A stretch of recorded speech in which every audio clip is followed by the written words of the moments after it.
noite, pessoal, tudo bem? Bom, iniciamos mais uma nova aula, tá bom? Na aula passada nós comentamos bastante sobre essas técnicas de imunofluorescência, né? Por que ela é importante, por que ela existe, por que ela existe em imunologia.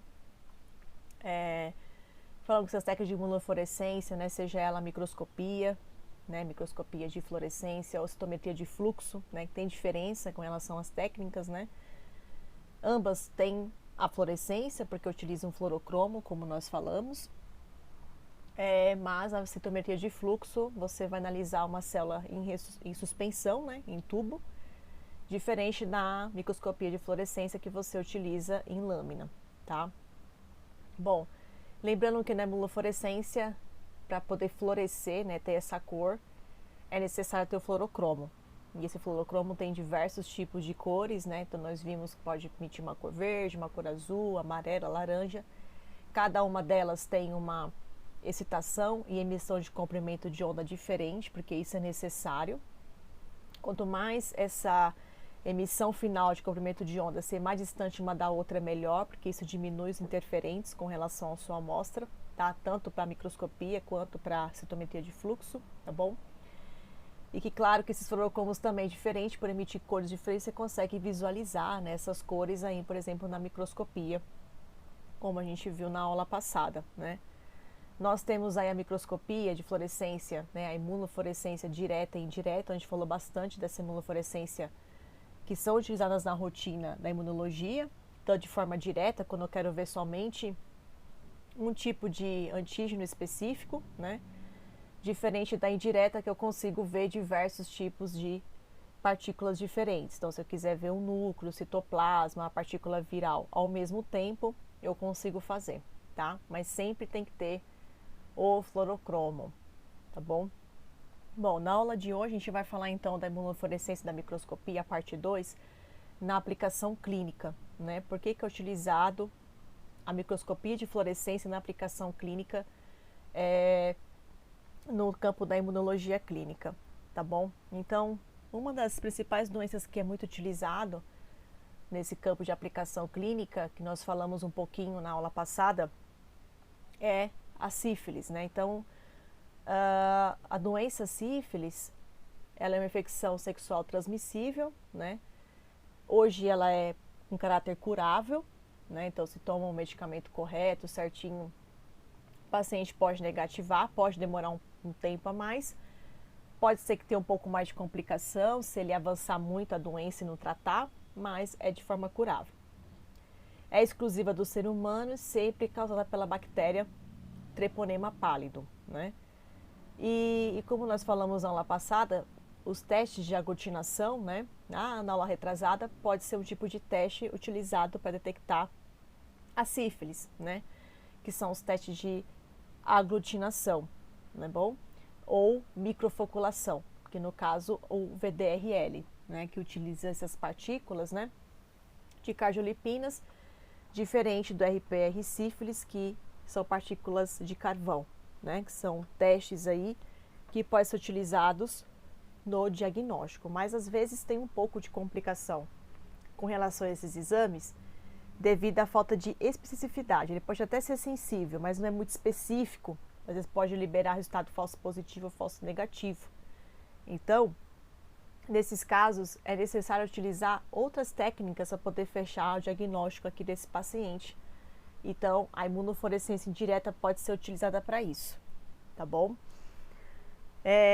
Essa sífilis, ela pode apresentar várias manifestações clínicas, né? E diferentes estágios, que a gente chama de sífilis primária, secundária, latente, terciária, tá? Essa sífilis primária geralmente é quando o paciente tem a presença da ferida, de uma ferida geralmente única, que é um local de entrada da bactéria. Então, encontra essa ferida no pênis, na vulva, na vagina, no colo uterino, no ânus, boca, os locais da pele. E que aparece entre 10 e 90 dias após o contágio. E essa lesão, ela é muito rica em bactérias, tá? Normalmente, quando o paciente está na sífilis primária, o paciente não tem sintoma de sentido de doer, não sente dor, não coça, não arde, não tem pus, tá? pode ser que o paciente pode apresentar ínguas, que são aqueles carocinhos que aparecem na virilha, tá? Pode ser que sim, pode ser que não. E essa ferida geralmente desaparece sozinha, independentemente do tratamento, tá? Já numa fase secundária, os sinais e sintomas, eles aparecem em torno aí de entre 6 semanas e 6 meses do aparecimento e cicatrização da ferida inicial. Pode ocorrer manchas no corpo, que geralmente não coçam, geralmente incluindo principalmente essas manchas na palma das mãos, planta dos pés, e essas lesões são muito ricas em bactérias, tá? Pode ocorrer também, nesse estágio secundário, febre, mal-estar, dor de cabeça e ínguas pelo corpo. Já a parte latente, que é chamada na sífilis como fase assintomática, porque não aparecem sinais ou sintomas, é dividida em sífilis latente recente, que é menos de 2 anos de infecção, e sífilis latente tardia, que é mais de 2 anos de infecção. E a duração ela é variável, pode ser interrompida por surgimento de sinais ou sintomas de forma secundária ou terciária, tá? A sífilis terciária pode surgir de 2 a 40 anos após o início da infecção. Geralmente costumam apresentar sinais e sintomas, principalmente lesões cutâneas, lesões ósseas, pode levar também lesão cardiovascular e até neurológica, você encontrar no cérebro do paciente treponema pálido. E aí, nesse caso, chega nesse estágio terciário, o paciente pode levar à morte. Então, justamente, às vezes, já ali na fase primária, já diagnóstica, já vê uma ferida, né? Não dói, não coça, mas às vezes, de uma forma de exame periódico, acaba descobrindo que tem sífilis, né? Mas difícil o paciente chegar na terciária, a não ser que realmente largou mão, né? Não foi atrás e tudo mais. E aí, quando vai descobrir, vê que está com um problema cardiológico, um problema neurológico, e na verdade é por causa da sífilis. Aí pode ser que o paciente possa negativar a doença, às vezes negativa, mas tem alteração neurológica permanente, não volta mais, e pode levar à morte, tá bom? Exames para sífilis. Tem teste rápido para sífilis, tá? Que é disponível no SUS e é muito prático, fácil, como vocês já fizeram uma aula prática disso, tá bom? Que já vai ter o resultado ali, mas lembrando, né, com relação ao teste rápido, porque você teve o contato prévio, né? Se tiver na janela imunológica, pode apresentar resultado negativo, tá bom? O VDRL, que nós já falamos lá na aula de aglutinação, né? O RPR sífilis, também nós vimos na aula de aglutinação. O PCR, para ver a análise de expressão gênica, tá? Para você ver a presença do treponema pálido, ver se ele expressa, né? Também pode ser utilizado. Técnicas de ELISA também são utilizadas para poder diagnosticar também a sífilis, tá bom? E aí o teste, no caso aí, o FTA-ABS, que é a técnica de imunofluorescência indireta para sífilis, tá bom? Lembrando que os testes laboratoriais sorológicos para o diagnóstico de sífilis, eles podem ser divididos inicialmente em não treponêmicos e treponêmicos, né? E vai ser interpretado através da história clínica do paciente, se ele houve exposição sexual de risco e também o exame físico, tá? O conjunto dos achados é que define a presença ou ausência de infecção, bem como também saber que fase que o paciente se encontra, tá? A penicilina é a principal medicamento aí que pode ser usado para o tratamento, tá? Mas a duração da prescrição, ela varia conforme a fase da doença. A sorologia não treponêmica, que é o VDRL, que nós já comentamos, ele pode ser indicado por diagnóstico, segmento terapêutico, mas ele tem algumas problemáticas, né? Vista a propriedade de ser passível de titulação, e porque a acessibilidade do teste de VDRL ele é em torno aí de 78% na fase primária. Ele eleva mais, ele pode até chegar a 100% na fase secundária, 96% na fase latente, mas com mais um ano de evolução da doença, a sensibilidade do VDRL cai. E aí pode cair até para 70%, tá bom? Então, por isso que o VDRL, ele pode servir para o diagnóstico, mas não para fechar, entende? Para concluir. Então, por isso que é necessário fazer uns testes mais específicos, tá bom? Os testes, geralmente os métodos não treponêmicos, ele tende a se tornar não reagente após o tratamento. Por isso que são utilizados no segmento, tá bom? O VDRL, ele costuma apresentar queda progressiva na titulação já após o tratamento, quando ele começa a tomar, por exemplo, penicilina. E ainda pode resultar reagente em títulos menores por longos períodos, sem que essa positividade signifique que essa infecção não tenha sido curada, que são os casos de cicatriz sorológica, tá? Na sífilis em atividade, a doença apresenta habitualmente altos títulos de VDRL, geralmente maior aí de 1 para 16, né? Quem está mostrando o valor de referência, né? Pessoas que nunca foram expostas à doença, o exame vai negativo. Se já tem a doença ou mesmo se fez tratamento e a curou, o estado será positivo. E o corpo sai com anticorpos da doença durante anos. Então, sempre expressem títulos, lembra? O teste semi-quantitativo. Títulos baixos podem significar doença muito recente, antiga ou tratada. Quanto mais baixo o valor deles, menos resquício de anticorpos no sangue, né? Então, claro, quando passa de 1 para 16, essa titulação do semi-quantitativo, geralmente o paciente está com ainda doença de forma ativa, tá? Tem alguns casos baixos de título de VDRL pós-tratamento, que pode corresponder entre 3 opções, por exemplo, se o paciente tem reação falso positiva, doença muito recente ou doença, então, muito antiga, tá? Então, no caso, estiver muito baixo. Então, nesses casos, sempre que disponível, o ideal é recomendar o teste de FTA-ABS, que é um exame 100% específico para sífilis, né? Porque aí ele vai descartar essas possibilidades de baixos títulos de VDRL, né? Porque o paciente pode ter dado falso positivo, ou porque está na janela imunológica, ou porque um problema do exame, ou porque a doença é muito recente, porque a doença é muito antiga, se o paciente está tomando medicamento. O FTA não vai dar nenhum tipo de interferente com relação a isso, porque ele é 100% específico para sífilis, tá? E a sorologia treponêmica, esse é treponêmico mesmo, que é o FTA-ABS, é uma técnica, então, de imunofluorescência, né? Então, ele é um teste específico e muito útil, ou seja, para confirmação diagnóstica, tá? Então, ele é bem mais específico e sensível que o VDRL, tá?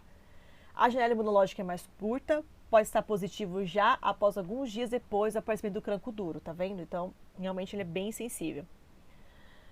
As doses, geralmente, de tratamento da sífilis primária, da sífilis secundária, da sífilis tardia, sempre são as mesmas. Eles utilizam lá uma quantidade elevada de penicilina por semana para o tratamento, que aí quando o paciente toma o VDRL pode dar muito baixo, negativo, achou que o paciente curou e não. Aí faz o FTA e dá positivo, né? Então, por isso que é importante fazer o FTA.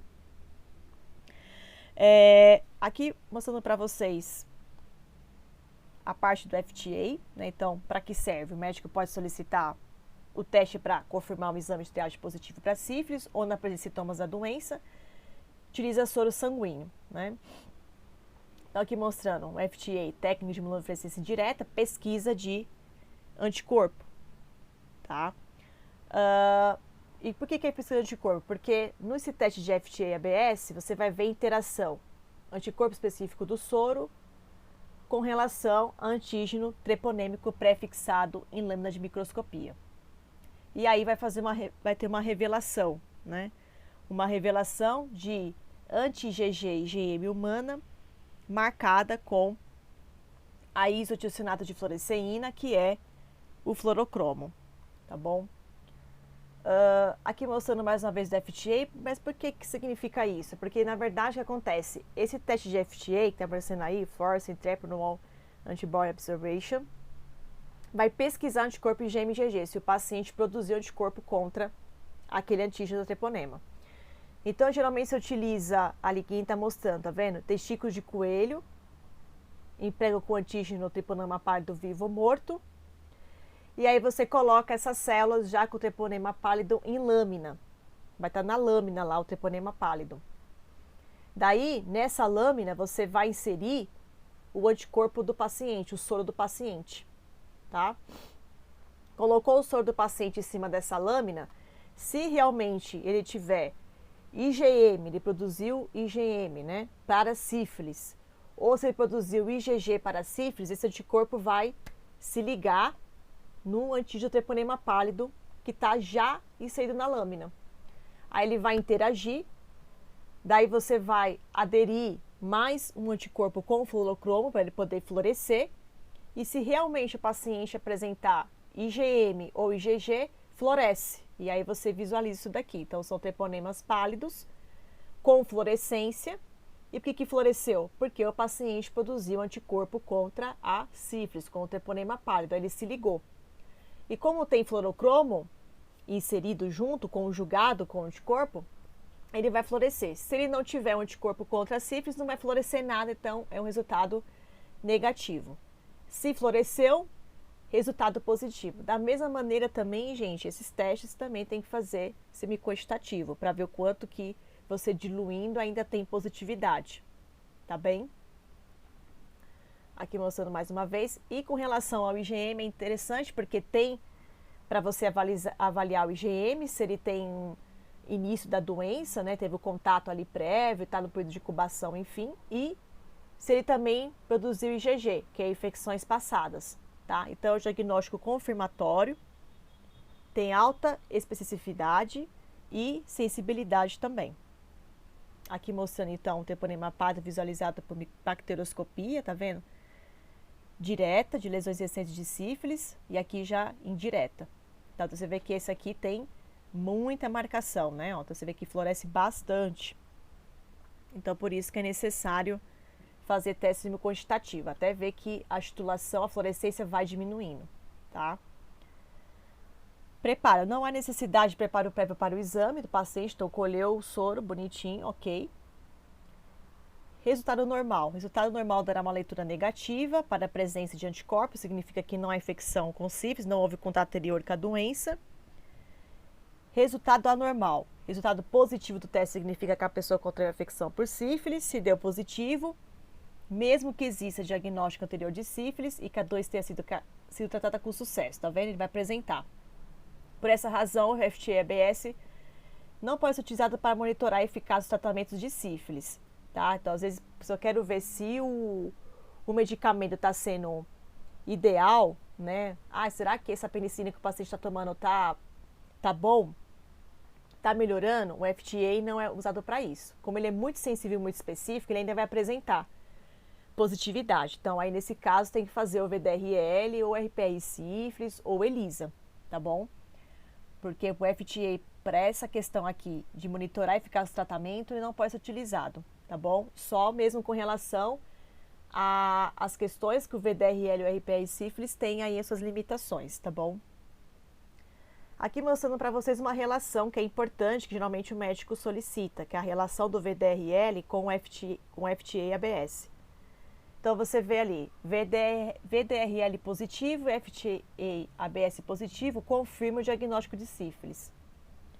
Se dá VDRL positivo e FTA-ABS negativo, indica outra doença que não sífilis, tá? Então, aí você já vê que pode ser um processo fisiológico, pode ser alguma droga imunossupressora, que nem a gente falou na outras aulas de aglutinação, que tem alguns tipos aí de situações que o paciente pode candiar VDRL positivo, mas não é porque ele tem sífilis, né? VDRL negativo e FTA-ABS positivo indicam sífilis em fase bem inicial, ou sífilis já curada, ou uma sífilis já na fase terciária, tá vendo? VDRL negativo e FTA-ABS negativo descarta o diagnóstico de sífilis, tá vendo? Então tem que acompanhar aí os dois, e o médico geralmente pede essa relação para poder fechar o diagnóstico, certo? Bom, continuando, outro tipo de aplicação clínica que a microscopia e imunofluorescência indireta pode ser utilizada para detectar doenças autoimunes, que foi até o trabalho que eu solicitei para vocês, né? Com relação o que é uma doença autoimune, cada um ali dos grupos pegou um tema, tinha que descrever a doença, né? Falar da doença, falar da parte do diagnóstico e tudo mais. E aí, fala quais os tipos de doenças. Tem várias doenças autoimunes, muitas. Então, tem o lúpus, que está mostrando aí, a esclerodermia, citopenias autoimunes, síndrome de Gold-Pasture, doença celíaca, cirrose biliar primária, hepatite autoimune, Guillain-Barré, fibrose pulmonar, artrite, síndrome de Chengre, DMID, que é a diabetes, né, autoimune, psoríase, doença de Graves, doença de Hashimoto, que é da tireoide, esclerose múltipla, granulomatose de Wernicke, tem muita doença autoimune, muita. E por que é doença autoimune? Que geralmente, se o paciente desenvolve essa doença, tá muito difícil desenvolver quando criança, tá? Já começa a desenvolver, tem pacientes que desenvolvem uma parte mais juvenil, tá? Mas a quantidade geralmente é baixa, acontece, manifesta geralmente mais na fase adulta, ou até idoso, tá bom? E no caso desses pacientes que têm doenças autoimunes, o que acontece? São pacientes que produzem autoanticorpos, né? O que são esses autoanticorpos? São anticorpos que o paciente produz dirigidos para as células e tecidos do próprio corpo. Então, ele reconhece essa célula ou tecido como um antígeno, né? Como se fosse uma bactéria, um fungo, um parasita, e vai lá e tenta eliminar, tá bom? E no caso, então, vai dirigir né, esse ataque contra antígenos próprios, de receptores de células, né, de órgãos, enfim. Esses autoanticorpos têm as mesmas propriedades bioquímicas e físico-químicas de outros anticorpos. Ele é um anticorpo normal, como qualquer outro, que nem esse anticorpo IgA, IgM, IgG, que tem funções importantes do sistema imune, um deles neutralizar vírus, né, opsonizar, né, a fagocitose, no caso. Ele também pode fazer essa capacidade de recrutamento de células do sistema imunitário. Então, ele funciona como um anticorpo normal, como qualquer outro anticorpo, tá?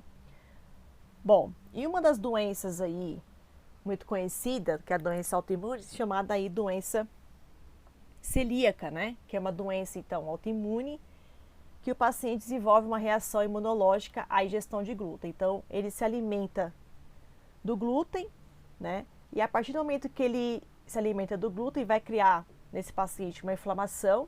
Essa inflamação pode danificar todo o revestimento do intestino delgado e pode até causar complicações médicas. E além disso, pode também alterar a absorção de nutrientes, né? E o paciente até desenvolver desnutrição. E além disso, o sintoma mais clássico aí da doença celíaca é diarreia. Então, o paciente tem muita diarreia. Então, ele se alimenta do glúten e tem diarreia. Pode também ter inchaço, gases, fadiga, anemia, porque ele, né, altera a absorção. Pode desenvolver osteoporose, tá? Mas também tem classes de pacientes que também são assintomáticos, que não tem sintoma nenhum. Às vezes uma diarreia que vai e volta, mas não tem mais nenhum sintoma, tá bom? É uma condição que pode ser uma condição crônica, tá? E acontece aí, ó, 150 mil casos ao ano no Brasil, tá? Esses dados mais recentes aí. E aí, no caso, às vezes até demora para diagnosticar, né? Então, o paciente tem essa diarreia, vai e volta, tal, mas vê que começa a persistir demais, aí pede um exame de imagem, vê que o intestino realmente está inflamado, né? Está com dano, está com alguma lesão. E aí o médico começa a perguntar, olha, como que é a sua alimentação, tal, e vê que a alimentação que ele está comendo ali tem muita alimentação com glúten, né? Que você encontra o que no glúten? No trigo, na cevada e no centeio também. Então você vê que ele come pão, aí ele fala, eu comi um pão, comi um bolo e tive diarreia, muita dor de barriga e tal. Aí o médico, com o histórico clínico dele, o exame físico, fala, olha, então provavelmente você pode ter uma doença autoimune doença celíaca. Vamos fazer um diagnóstico laboratorial, né? E aí você pode pedir para fechar diagnóstico e saber se o paciente tem doença celíaca, tanto teste de ELISA e também a imunofluorescência, que é a microscopia, tá bom? Geralmente no ELISA se analisa muito a hemoglobina A, porque geralmente esses pacientes que têm doença celíaca, ele apresenta um aumento da IgA sérica, tá? Porque ele tem uma quantidade X e aumenta muito essa IgA sérica, como se fosse uma compensação, porque ele tem a presença de autoanticorpos, entendeu?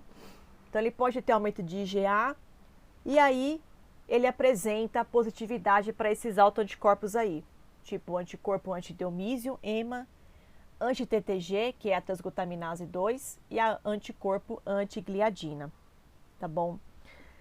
Esse EMA geralmente é anticorpo antideomísio, que a gente chama ele, tá bom? Deixa eu passar para cá. E o que é esse endomísio? Endomísio é a camada de tecido conjuntivo, né? Ele é composto por fibras reticulares e que reveste fibras musculares e também presente na mucosa intestinal. Então, pacientes que têm doença celíaca produzem anticorpos anti-endomísio. Então, ele ataca o endomísio, tá? Então, ele tem lá o antiema. Geralmente, antiema de várias classes, então IgA, IgG e IgM, tá? E aí, esse antígeno reconhecido pelo antiema, esse antígeno que é reconhecido pelo antiema, é a enzima transglutaminase 2. Então, esse paciente também apresenta aumento, tá, dessa antitransglutaminase 2. Então, é bem comum pacientes que têm, às vezes, até uma alteração genética na transglutaminase 2. Então, ele tem uma alta expressão da transglutaminase 2 e faz com que desenvolva esses autoanticorpos, tá? Transglutaminase 2 é uma enzima multiparamétrica e ela está envolvida em diversas sinalizações celulares, envolvida na apoptose, na autofagia, cascata de coagulação e principalmente aí, e até em controle, né, por exemplo, de produção de células, até na maturação de fatores de transcrição. Tem muitas funções transglutaminase 2. E aí, no caso, o paciente tem uma alta expressão de transglutaminase 2, então por isso que o paciente tem muita inflamação na mucosa intestinal, tá? E também o anticorpo antigliadina, tá? Que é o AGA. Então você vê que esses tipos de anticorpos, anticorpo antigliadina AGA, antiendomísio, todos são anticorpos que estão aí inseridos nessas mucosas, nesse tecido conjuntivo, e são altamente expressos, além do transglutaminase tecidual, que é o TTG. Aqui mostrando então uma biópsia intestinal, né, mostrando a expressão desse AGA e desse antiendomísio. Então você fica todo marcado, tá? Então aqui no caso é o antiendomísio EMA, tá bom? Então você vê que toda essa fluorescência verde é o EMA que estava marcado, tá bom? Aqui mostrando também um outro EMA, aqui uma outra corte também, biópsia. Então foi feita uma biópsia do intestino do paciente e fez a marcação do EMA no tecido. Aí ficou todo fluorescido. Então aí já começa já ter aí grandes chances de o paciente ter doença celíaca. Tem alguns outros testes também, né? Porque por ser biópsia, a biópsia ela é muito invasiva, né? Então, como será que eu posso fazer outros tipos de teste para eu poder descartar um pouco a biópsia? Fazer a biópsia só se realmente não tiver jeito, né? É fazer esses tipos aqui, que a gente está mostrando um teste rápido. Tem teste rápido agora para TTG2, transglutaminase. Você pode utilizar sangue venoso, por capilar, né, ou soro e plasma. Então, tem esses tipos de testes, tá bom? Então, esses marcadores sorológicos, então, são os anticorpos antigliadina, endomísio e os anticorpos antitransglutaminase TTG. Com relação ao anticorpo antigliadina, ele é geralmente determinado mais pela técnica de ELISA, tá? Nada impede de fazer isso pela imunofluorescência, mas na rotina faz mais por ELISA, tá bom? Porque a marcação é um pouco melhor do que pela fluorescência. E então, com relação ao anticorpo antigliadina, que pode ser feito pela técnica de ELISA, a especificidade do anticorpo da classe IgA ela é sempre maior do que a classe IgG, como eu falei para vocês, que aí você também faz também pela técnica de ELISA. Então você vê que tem anticorpo antigliadina aumentado, e isso reflete porque geralmente a antigliadina é do tipo IgA, então por isso que aumenta o IgA também, tá bom? E com relação à transglutaminase TTG, da classe IgA, ela também tem mais elevada sensibilidade e também é muito específica também no indivíduos que são adultos, tá bom? Então, essa TTG, como eu falei para vocês, é uma família de enzimas, né? Que necessita de cálcio, ela catalisa a formação de proteínas. A TTG, a transglutaminase, ela está distribuída em todo o nosso organismo, tá bom? Você não encontra só na mucosa, então em todo o organismo também. E quando há um dano tecidual, no caso aí na mucosa intestinal, de indivíduos que têm a doença celíaca não tratada, então essa transglutaminase aumenta muito, tá bom? Então a transglutaminase, essa TTG, de fato é um marcador muito importante, um marcador sorológico muito importante para o diagnóstico da doença celíaca, tá? Até para monitorar o tratamento. E geralmente normaliza em torno aí de 6 a 12 meses, quando o paciente começa a fazer a dieta sem glúten, porque aí fez, tá vendo? Então você nem precisa, às vezes, fazer a biópsia, porque o paciente já tá com a doença e já vai no médico, o negócio tá feio mesmo, já tá diarreia há muito tempo e não passa e tal. Aí faz um teste rápido para transglutaminase, vê que deu positividade. Pede biópsia se ainda persistir. Às vezes o teste deu negativo, o médico quer fechar mais o diagnóstico e pede aí a biópsia, tá bom? Mas aí, com o teste rápido, já me consegue ter um tipo de resultado, tá bom? E aí legal também, porque depois que descobriu que pode ser doença celíaca, faz a dieta de isenta de glúten, não toma mais nenhum tipo de comida com glúten, aí melhora a clínica do paciente, o médico pede novamente mais um teste rápido e vê o que diminuiu. Às vezes nem aparece mais a transglutaminase, tá bom? Então por isso que é legal, de fato, aí fazer sempre o TTG, tá? Aí tem esses tipos de kit, eu coloquei como exemplo aí uma empresa que é muito conhecida, que é a Ecodiagnóstica, que ela tem esses portfólios de teste para detectar anticorpo, tanto de classe GA, IgG e IgM para transglutaminase. E tem que ser as 3 classes, pessoal. Por quê? Né, que nem eu falei, GA, IgG e IgM, porque geralmente, às vezes tem paciente que tem doença celíaca e tem a expressão, né, aumentada de transglutaminase, de anti-TTG, só que do tipo IgG. Tem paciente que expressa aumento da TTG, mas de classe IgM. E tem paciente que aumenta a expressão de TTG, mas de classe IgA. Então, às vezes, você fala assim, IgA, tem aumento de IgA, no ELISA tal, então é IgA. E não necessariamente. Pode ser que ele tenha aumento de IgA por compensação, tá? E também pode ser por causa da expressão do anticorpo, mas tem paciente que expressa classes diferentes. Então, esses testes rápidos, você pode ver os 3 tipos de anticorpo. Então, se o paciente produz anti-TTG IgA, anti-TTG IgM ou anti-TTG IgG, você consegue diagnosticar os 3 nesse teste rápido. É super legal, tá bom? Então, esse tipo de kit aqui. Também tem teste rápido também para detectar agora a antigliadina, tá? Que também é super legal. Então, além de ver também a TTG, também vê a antigliadina e só ali você já consegue fechar o diagnóstico. E é legal porque não é invasivo.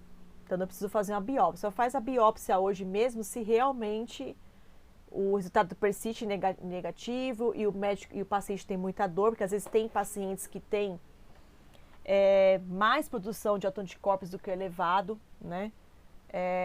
E acaba que tem dificuldades e tanto autoanticorpo produzido que às vezes é necessário ver uma biópsia para ver o tipo de lesão que o paciente já tem, tá bom?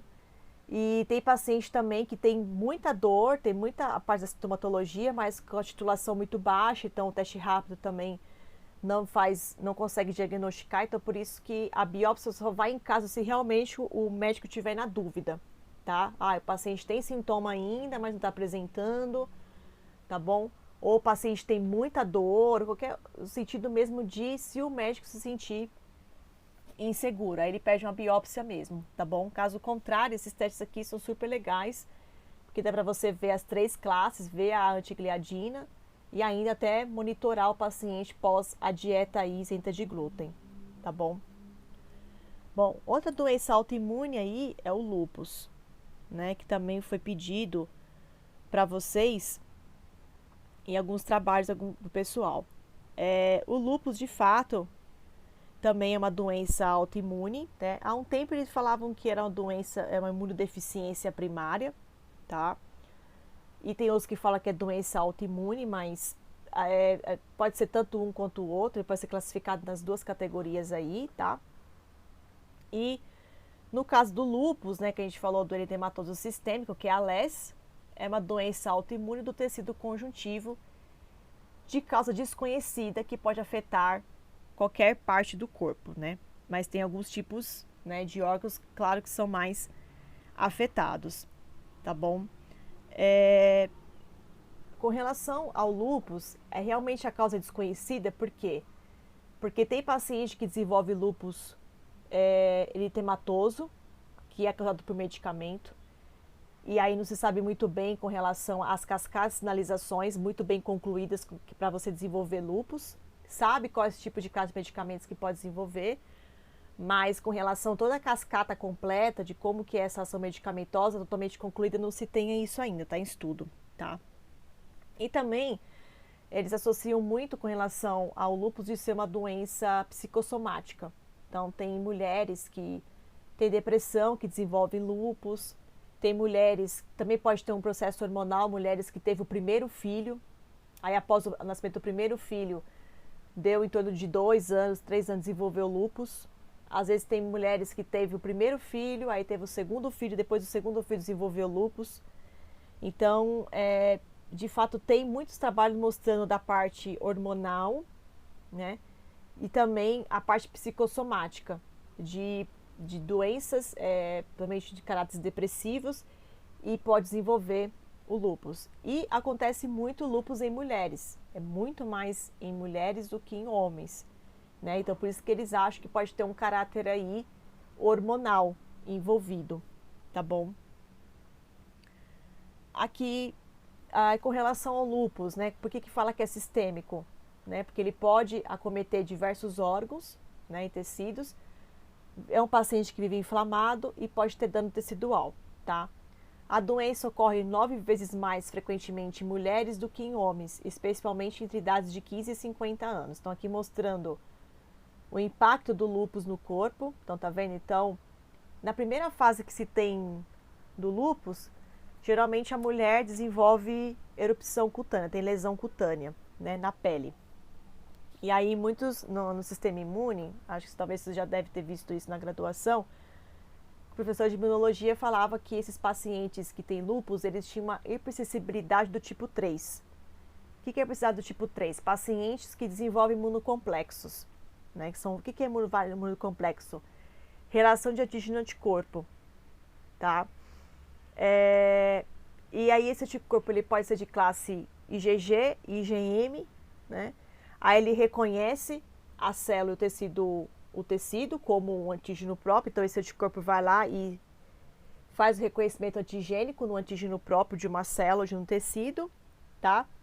E depois disso, o que ele faz? A partir do momento que ele reconhece esse anticorpo IgG ou IgM, que o paciente produz esses autoanticorpos, né? Reconhece esse antígeno próprio, a partir desse momento começa a ter uma sinalização no sistema imune, recrutando um monte de neutrófilo, tá? Reconhece um monte de neutrófilo, então você tem uma alta proliferação de neutrófilo, tá? Às vezes é tanto neutrófilo que pode até fechar o vaso, de tanto neutrófilo que tem, então isso também altera até a pressão sanguínea do paciente, tá? E aí, por isso que os médicos, às vezes, na imunologia, né, se falam que o lúpus pode ser um tipo de hipersensibilidade tipo 3 devido a esse anticorpo reconhecer o antígeno próprio e sinalizar neutrófilos, né, para poder eliminar esse tecido e esse órgão, como se fosse um micróbio, né, um outro tipo de micro-organismo, tá bom?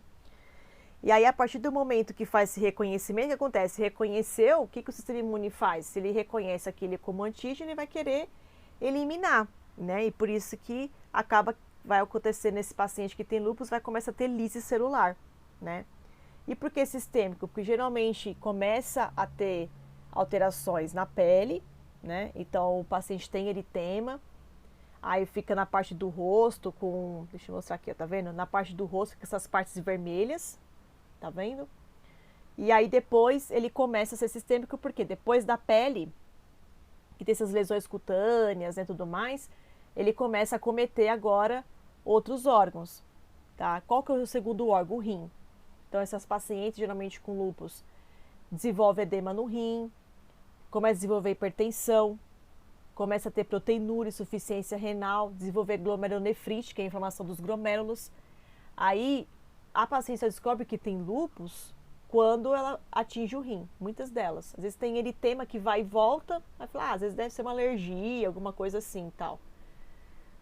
E aí quando começa a ter, né, a ver que a pressão arterial aumenta, fala, mas tem caso na família? Não tem.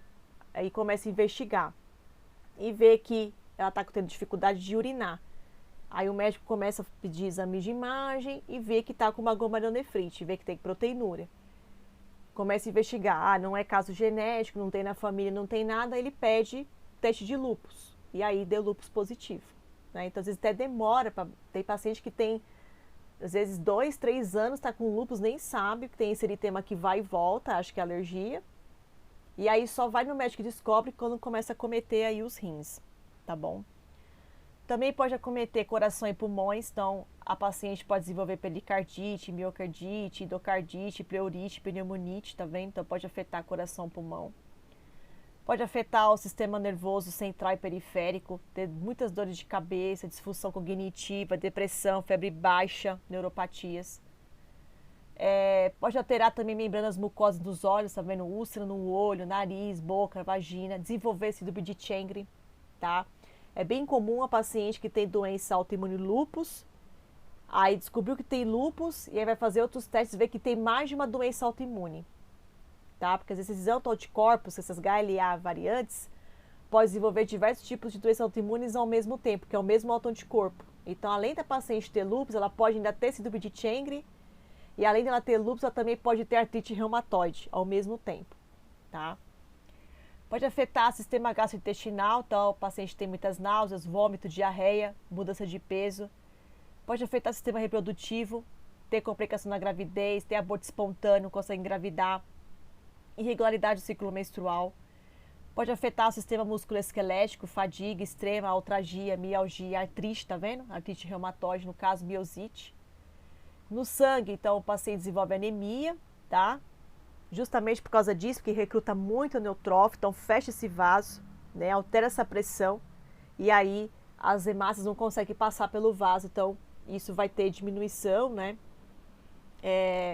da parte do oxigênio, você não vai ter síntese do síntese de hemoglobina, e o paciente pode ter anemia, trombocitopenia, leucopenia, tá vendo? Porque aumenta muito o neutrófilo, e aí você tem dificuldade de ter recrutamento de linfócito, tá?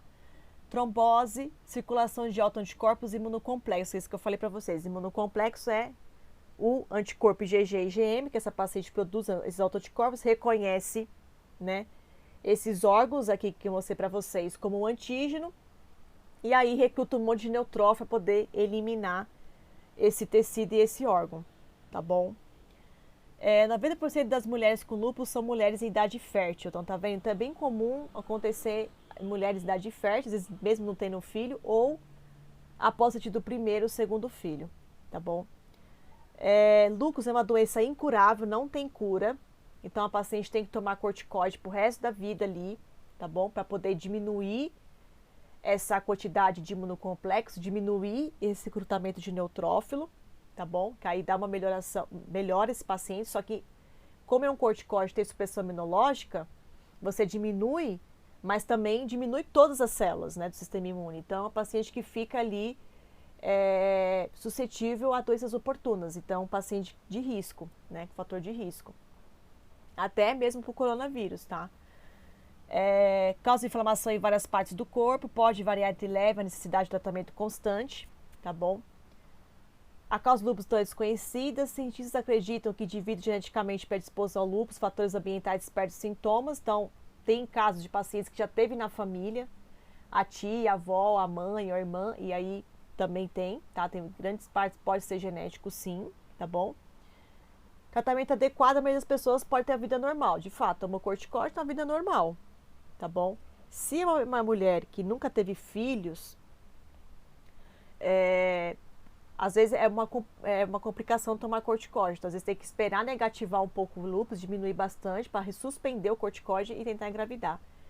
Tem muitos testes clínicos sendo utilizados para o lúpus, só que a maioria desses medicamentos é para mulheres que já tiveram filho ou que não querem ter filhos, porque pode afetar a infertilidade, pode afetar, levar à morte de óvulos e a mulher não conseguir mais engravidar, né? Então é bem complicado isso. Aqui mostrando a predominância, então tem um predomínio no sexo feminino, então 8 mulheres em cada 10 são portadores, aparecem geralmente durante os anos férteis da menarca menopausa. Faixa etária, os primeiros sintomas ocorrem também entre 20 e 40 anos, ao redor dos 30. Localidade, é mais comum nos países tropicais, onde a luz do sol é mais forte. Então por isso que eles falam que fatores ambientais pode ser um despertar, né? Então, por exemplo, ela já tem um problema, um caráter genético, já propensão a ter lúpus, e o sol, de fato, né, em lugares muito quentes, pode desencadear, tá? Mas isso ainda não está muito bem esclarecido, tá bom? Aqui mostrando o lúpus induzido por drogas, ocorre como consequência do uso de certas drogas ou medicamentos, como eu falei para vocês, que não é o eritematoso sistêmico, é só o lúpus induzido por drogas. A lista atual de possíveis responsáveis inclui uma centena de drogas, sendo os mais conhecidos a procainamida e a hidralazina, que são os tipos de medicamentos que podem a mulher desenvolver lúpus. Então, às vezes, o médico tenta não prescrever esse tipo de remédio. Sintomas são muito parecidos com o lúpus sistêmico. Os próprios medicamentos para lúpus também podem levar a um estado de lúpus induzido. Suspendeu o medicamento, os sintomas normalmente desaparecem. Então, tá vendo? Então, por isso que é ideal o médico não prescrever esse tipo de medicamento para as mulheres, tá? E se teve a presença disso, teve que tomar, suspender, porque ela pode desenvolver sim ou não. Aí depende também, tá? Aqui mostrando os tipos de exames. Quais tipos de exames são utilizados para poder fechar diagnóstico de pacientes com lúpus, né? Então, tem que ser um médico muito bom, por isso que o ideal é passar num reumatologista ou no imunologista, porque conforme a parte clínica do paciente, ele vai pedir diagnóstico para lúpus, tá? Porque às vezes você vai no clínico geral e passa despercebido. Aí acha que é um problema alérgico, dá antihistamínico e aí volta novamente os sintomas, né? Quais exames podem ser utilizados? Então, teste de FAM, que é um teste de imunofluorescência, nós vamos falar daqui a pouco. Hemograma, também ver se o paciente tem anemia, né, tudo mais. PCR também. Aqui no caso é o PCR que não é expressão gênica, tá? PCR que é a proteína C reativa, tá bom? Porque o paciente, como tem inflamação, pode estar aumentado também. Fator reumatoide, porque tem paciente que desenvolve artrite, né? E pesquisa de autoanticorpos também, autoanticorpos específicos que podem contribuir para desenvolver o lúpus, tá? O que é esse teste de FAM? O teste de FAM também é conhecido como teste de anticorpo antinuclear, que a gente chama ANA, tá? Tanto FAM quanto ANA é a mesma coisa. Às vezes você fala assim, teste ANA, teste FAM, é a mesma coisa, tá? Então, o teste FAM é uma técnica de imunofluorescência indireta, tá bom? Conhecido então como fator antinuclear, para identificar anticorpos antinucleares. Ele é mais sensível, de execução mais fácil que a pesquisa de células LE, tá? E aí ele começou a ser estudado, foi publicado em revistas nacionais e os hematologistas começaram a utilizar como teste aí de imunofluorescência para diagnosticar doenças autoimunes. Como consiste essa técnica de FAM? Geralmente incubação de diluições seriadas do soro do paciente numa lâmina que tem células animais como substrato, né? E sendo presente os anticorpos, vai reagir com os antígenos celulares que estão nessa lâmina e vai formar esse complexo antígeno-anticorpo. A antimoglobulina humana, que é conjugada com fluoresceína, é adicionada, né? E aí você vai ver no microscópio de fluorescência a emissão dessa fluorescência aí, tá bom? Dependendo do anticorpo existente, pode ser que nós podemos avaliar vários padrões fluorescentes no microscópio de fluorescência, tá? E cada tipo de marcação diferente pode caracterizar uma doença autoimune diferente, que nós vamos ver isso, tá bom? Então, aqui eu vou passar para vocês, então, nada mais é que então, FAM são anticorpos contra os núcleos das nossas células. O FAM não é o único anticorpo, então ele é um conjunto de anticorpos contra diferentes estruturas e células, então existem vários tipos de FAM, tá vendo? Então, cada um deles está associado a um tipo de doença autoimune diferente. Então, vocês vão ver que vai ver todo tipo de marcação. Tem marcação que marca mais perto do núcleo, tem outras que marcam mais perto do citoplasma, tem outras que não marcam nada, né? Ele é mais homogêneo. Então, cada um desses podem significar uma doença autoimune diferente, não necessariamente só lúpus, mas outras também, tá bom? O FAM, então, aqui mostrando, né? Então, ele pode ser para pesquisa de anticorpos contra componentes do núcleo, nucleolo, citoplasma mitótico, pesquisa de autoanticorpos e citoplasmático, pesquisa de anticorpos contra componentes do núcleo, nucleolo, citoplasma mitótico, pesquisa de autoanticorpos contra antígenos intracelulares. Qual que é a aplicação clínica do FAM? Tá vendo? Ele é muito sensível até e específico para diversas doenças reumatológicas. Estão aí mostrando, ó. O LES, lúpulo eritematoso sistêmico, sensibilidade de 93 a 100%, ele é sensível para lúpus. Mas ele é 57% específico. Esclerose sistêmica também é um tipo de doença autoimune. De 60 a 85% sensível, 54% específico. Síndrome de Chang, gente, é uma doença autoimune que o paciente produz anticorpo contra a saliva. Então, ele vive com a boca seca, ele não tem produção de lágrima, tá? Isso é síndrome de Chang. Sensibilidade, 40 a 70%. Especificidade, 52%. Polimiosite, 50 a 70% sensível. 63 específico. Artrite reumatóide, 30 a 50 específico 56. Doença amido tecido conjuntivo, 100% específico. E aí, ó, lúpus induzido por drogas, 100% sensível, né? Com relação à aplicação clínica do FAM. O exame de FAM, gente, então, como eu falei para vocês, é feito com amostras de sangue do paciente com suspeita de doença autoimune, tá? No laboratório, consegue identificar todos os anticorpos circulantes desse sangue. Com um clorante fluorescente, o laboratório marca cada um desses anticorpos e mistura esse sangue em um recipiente com uma cultura de células humanas chamada REP2. O que é esse REP2? São células tumorais de linhagem REP2, são células de tumores epiteliais de laringe. Tá? Para você conseguir fazer uma fusão. Porque como que eu vou analisar se o paciente de fato produz esse anticorpo? Não tem como ele ficar solto, ele tem que fazer alguma adesão a alguma célula. Então, você utiliza essas células REP, que vão vir já aderidas na lâmina, tá? Igual que eu falei para vocês anteriormente, né? Por exemplo, antideomíase, essas coisas assim, outros tipos de teste. Você pode dar sífilis, né? Você adere lá na lâmina um antígeno para poder colocar o soro do paciente. Aqui no caso, no lugar disso, você vai utilizar o quê? Células REP2, tá? Porque aí nas células REP2, você vai utilizar ela para incubar com o anticorpo do paciente, porque se realmente ele produz anticorpo, ele vai atacar essas células, tá bom?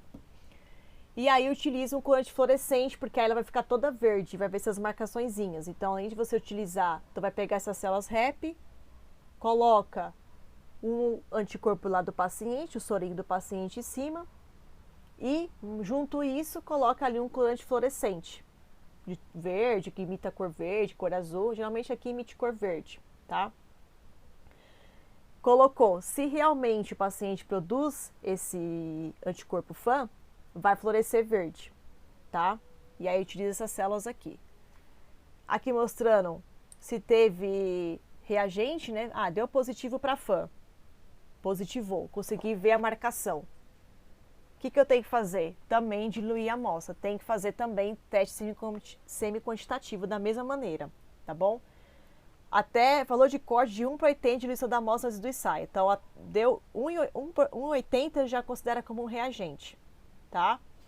E a partir disso, titula para ver até quanto tem a diluição, tem a positividade aí dessa amostra, tá certo?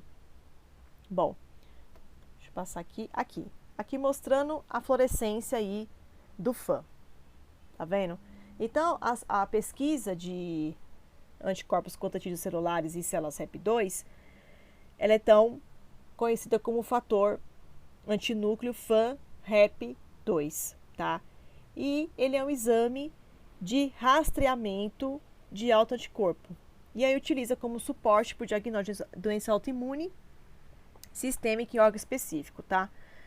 Essas células REP2, elas permitem identificar padrões de fluorescência, tá? Resultantes de quê? Resultantes de reconhecimento de antígeno localizado em diferentes compartimentos celulares, como o núcleo, pode marcar o núcleo, pode marcar o nucleolo, pode marcar o citoplasma, pode marcar o aparelho mitótico, pode marcar a placa cromossômica metafásica, tá? E o padrão de fluorescência, ele vai refletir a distribuição topográfica dos antígenos reconhecidos pelos autoanticorpos de determinado soro, tá bom? Então, esse exame nada mais é uma triagem de autoanticorpos, tá?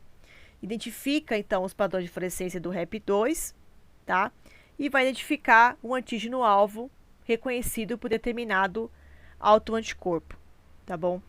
Esse FANREP2, ele apresenta alta sensibilidade, tá? E baixa especificidade. Portanto, se tiver um resultado positivo, tem que ser interpretado com cautela, tá bom? Porque pode ser diferentes fatores que podem ocorrer. Então, esse FANREP, ele só deve ser solicitado apenas quando houver suspeita convincente de doença autoimune.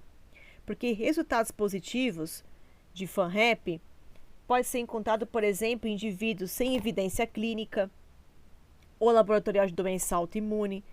Pode ocorrer como fenômeno transitório em algumas doenças infecciosas e neoplásicas ou até pelo uso de medicamento, tá bom?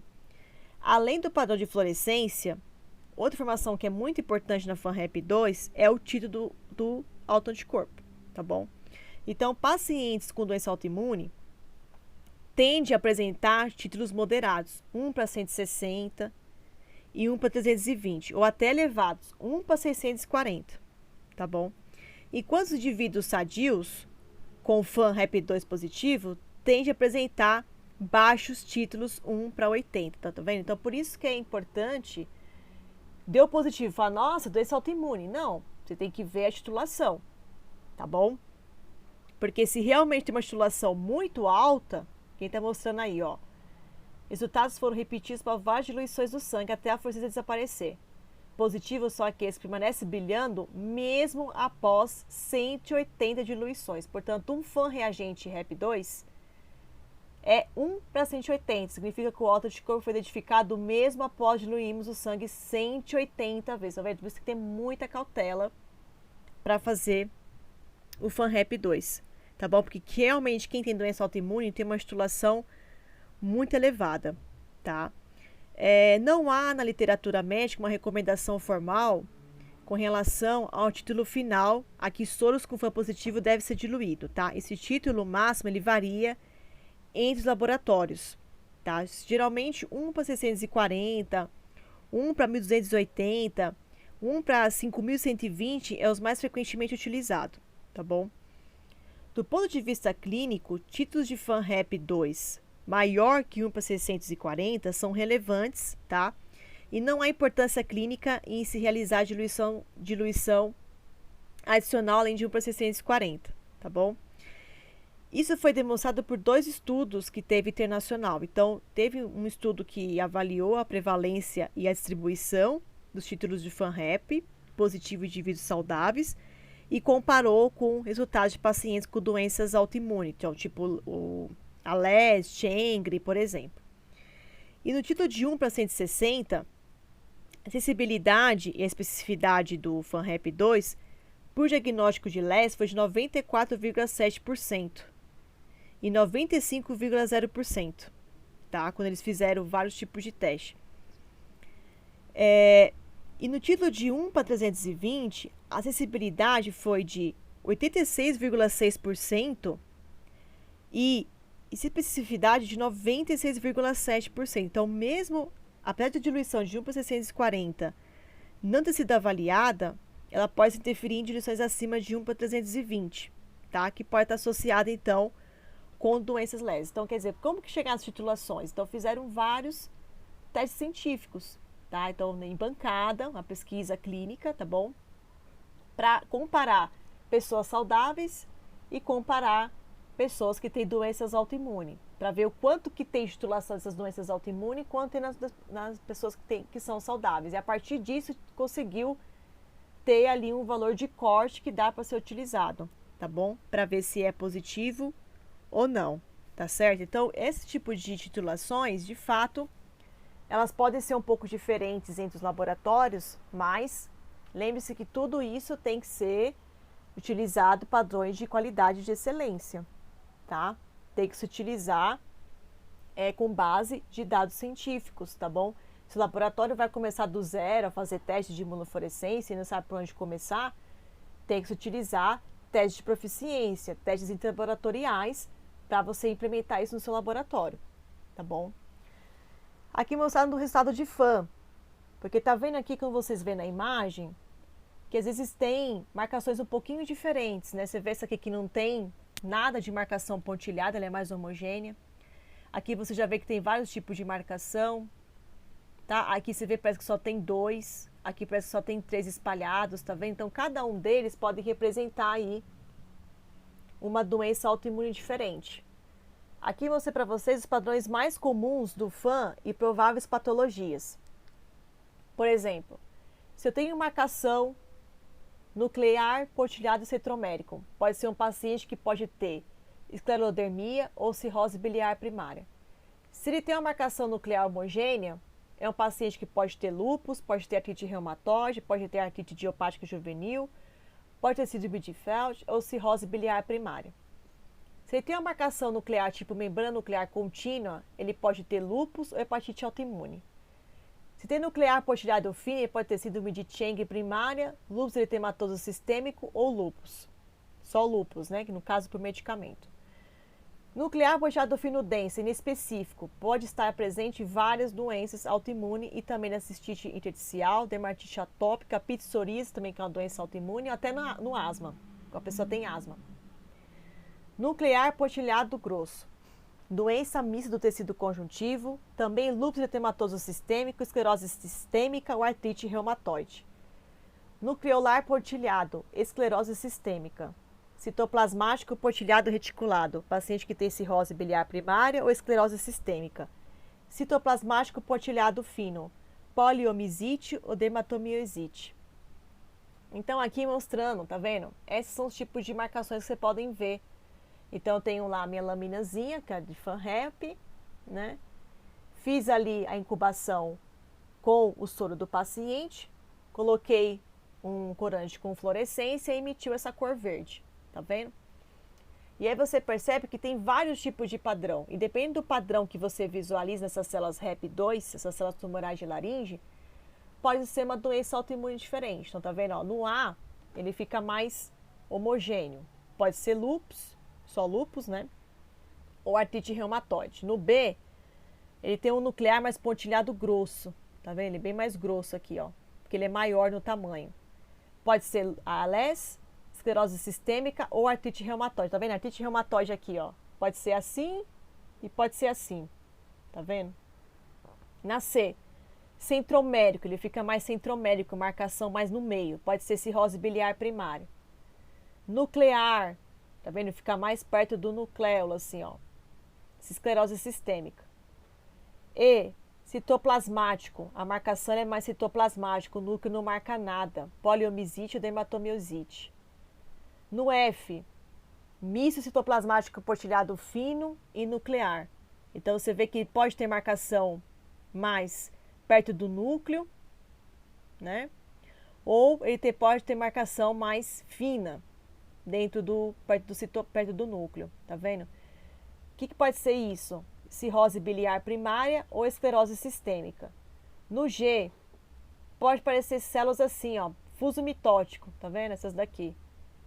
Pode ser paciente que tem artrite reumatoide juvenil, vasculite necronizante, hepatite crônica ativa e também hepatite autoimune. Então, tá vendo? É bem da marca. Então, por isso que eu falo para vocês, pessoal, que microscopia de fluorescência, simulofluorescência, é prática.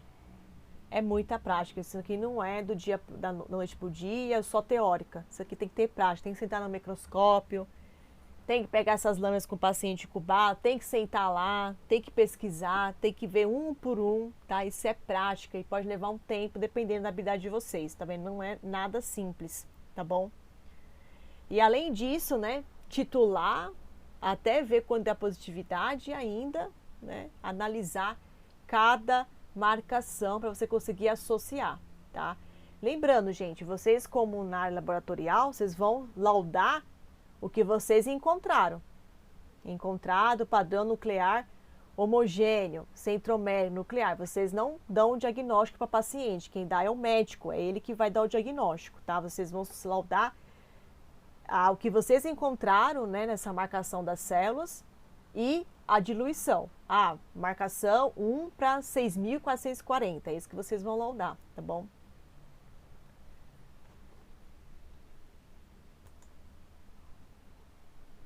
Bom, pessoal, e além disso, de fazer essas técnicas de FAM, é necessário também fazer pesquisa de outros autoanticorpos, porque a LE, geralmente, elas não têm somente a marcação FAM e pronto. Ah, vi lá que marcou, ok, é lúpus. Não, porque você viu que pode ser outras doenças autoimunes também, né? Então eu preciso fechar, o FAM é como se fosse o geralzão. Ah, deu positivo, então uma titulação alta, né?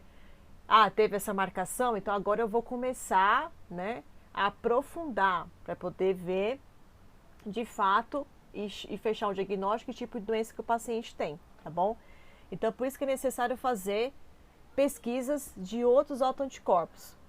A pesquisa de antígenos nucleares extraíveis, que a gente chama de ENA, que é usada para a identificação de um grupo de autoanticorpos específicos que inclui anti-SSA-RO, anti-SSB-LA, anti-RNP, anti-SM, que a gente fala o anti-SMIT, anti-SCL70 e anti-JO1. E tem outros também, tem vários. Cada doença autoimune, ela pode ter anticorpos diferentes. Então, a hepatite autoimune pode ter a classe dela, a doença celíaca tem a dela, a doença de Hashimoto tem a dela, a doença de lúpus tem a dela, cada um tem o seu. Mas para poder chegar lá, eu preciso começar ali com o FAM, meu geralzão. Aí depois eu começo ali a pesquisar outros autoanticorpos. Esses autoanticorpos podem ser detectados por diversas metodologias, pode fazer com imunoeletroforese, pode fazer por imunoblot, tá? Pode fazer por técnica de ELISA e até da hemaglutinação também. Também tem teste de aglutinação para avaliar esses autoanticorpos também. Entretanto, podemos encontrar variações dos resultados, pois essas técnicas divergem em sensibilidade e especificidade, tá?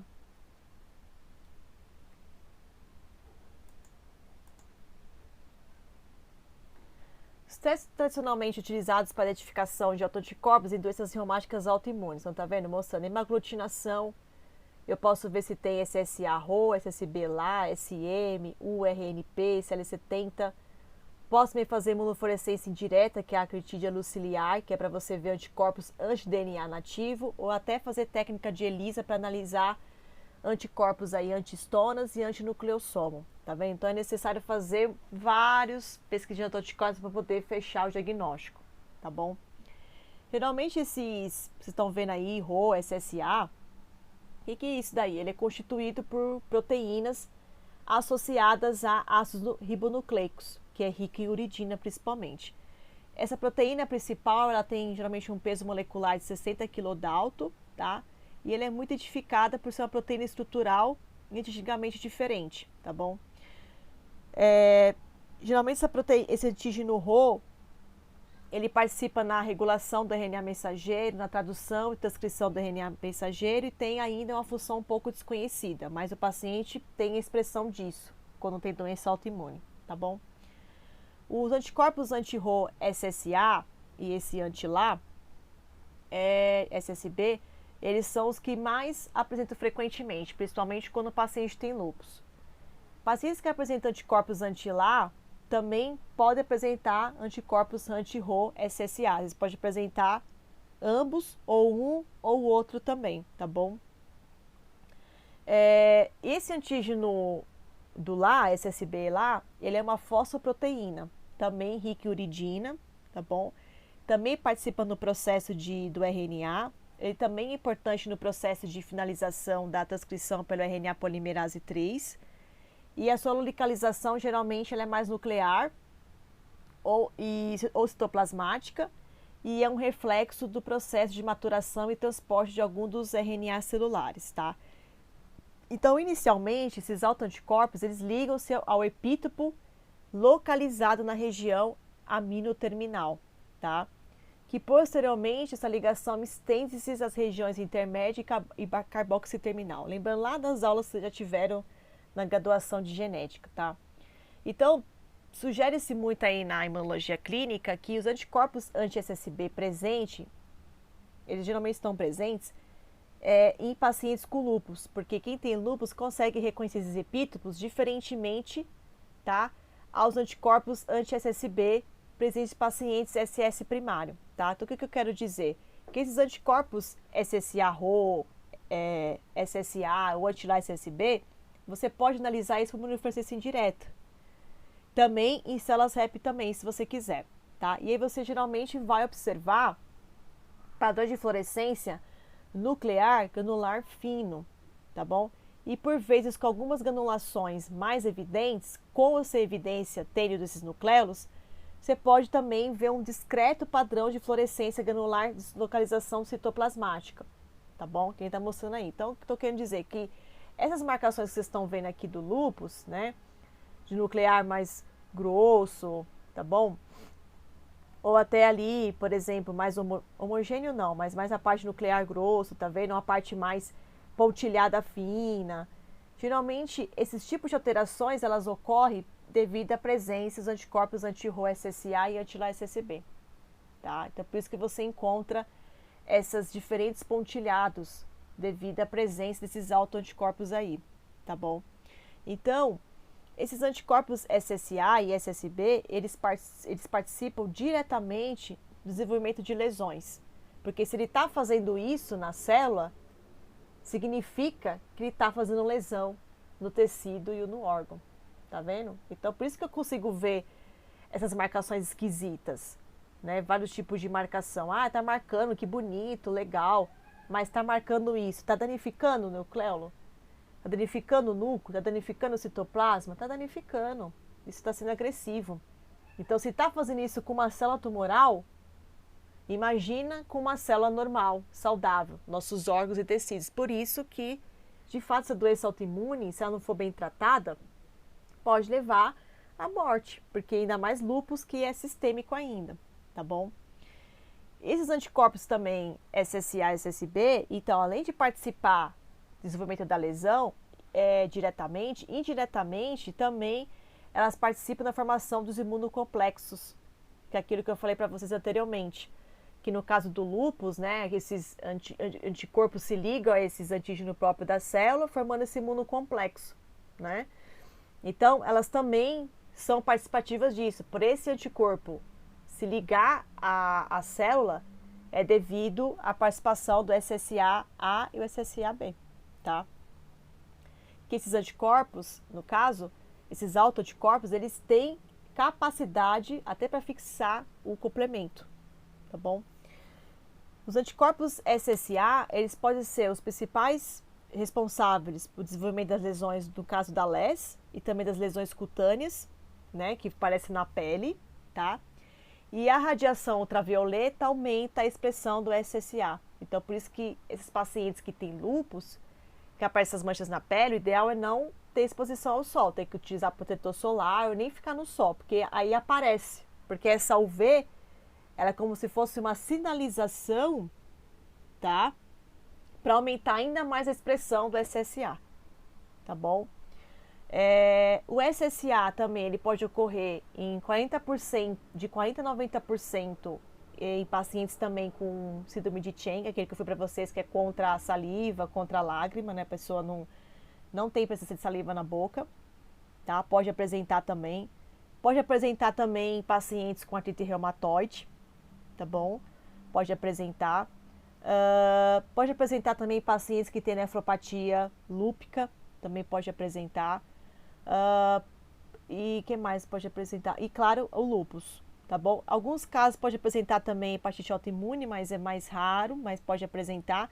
Mas de fato, o lúpus, tá? É o que tem uma porcentagem muito maior para apresentar essas SSA, RHO e lá, tá bom?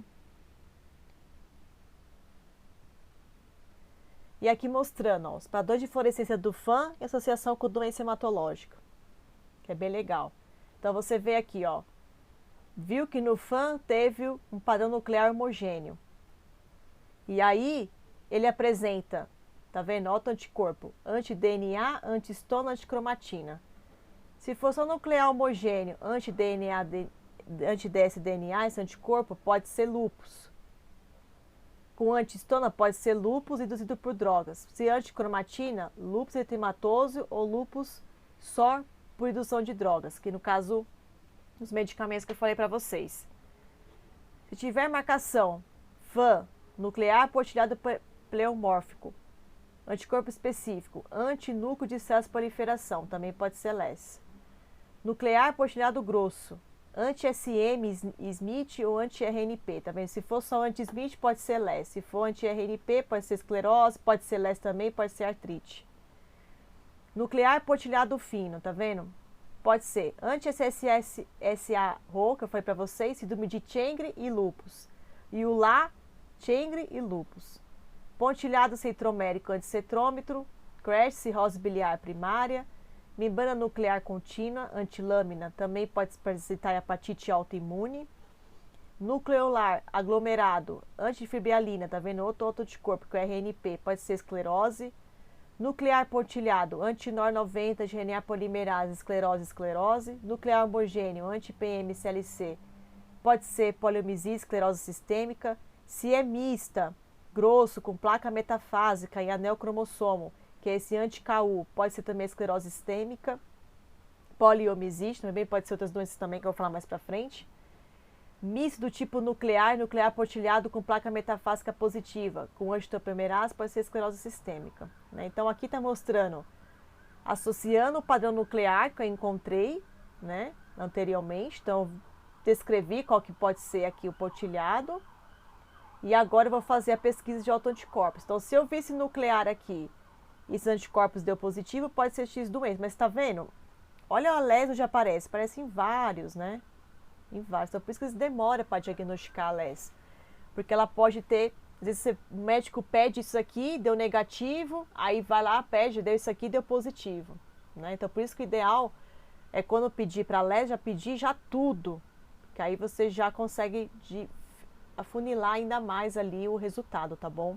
Mas mesmo assim, você vê que a LES está em outras doenças junto, né? Ó, tá vendo? Então, por isso que o médico tem que associar também a história física e clínica. Mas também tem eu até coloquei aqui para vocês, né, ó, em asterisco, que do DNA, ele é bem específico para LES, bem específico, tá bom? Que eu já vou falar mais para frente. Aqui mostrando suspeita clínica de LES, então o paciente fez uma triagem, fez o FANREP2, que é o geral, né, e deu positivo. Aí deu positivo, tem que observar o padrão de fluorescência. Qual é o padrão sucessivo de LES, tá vendo? Pode ser nuclear homogêneo, grosso, fino, pontilhado pleomórfico. E aí, dependendo do que for aqui, qual tipo de pontilhado que você encontrou, avaliar esses diferentes tipos aqui de pesquisa de autoanticorpos, tá vendo? Ou o Smith e o SSA-RO, que é muito utilizado. Agora, se deu negativo para FANREP, virtualmente exclui o LES. Se suspeita forte, pedir pesquisa de anti-SSA-RO. Tá? Porque lembra que o RO, SSA-RO, pode apresentar tanto na LES, né, quanto na Chengre, mas aí aqui ele pode associar a parte clínica, né, porque quem tem LES não vai ter dificuldade em salivar, tá bom? Outros padrões, se tem padrão sugestivo de LES aqui, tanto pode ter seus padrões aqui, se tudo é negativo aqui, nada, tem que ver se considera outra doença reumatológica autoimune. Tá vendo? Então, deu positivo, vê o padrão de fluorescência, vê os padrões sucessivos de LES. Fez isso, fez pesquisa de anticorpo. Fez isso, tudo é negativo aqui.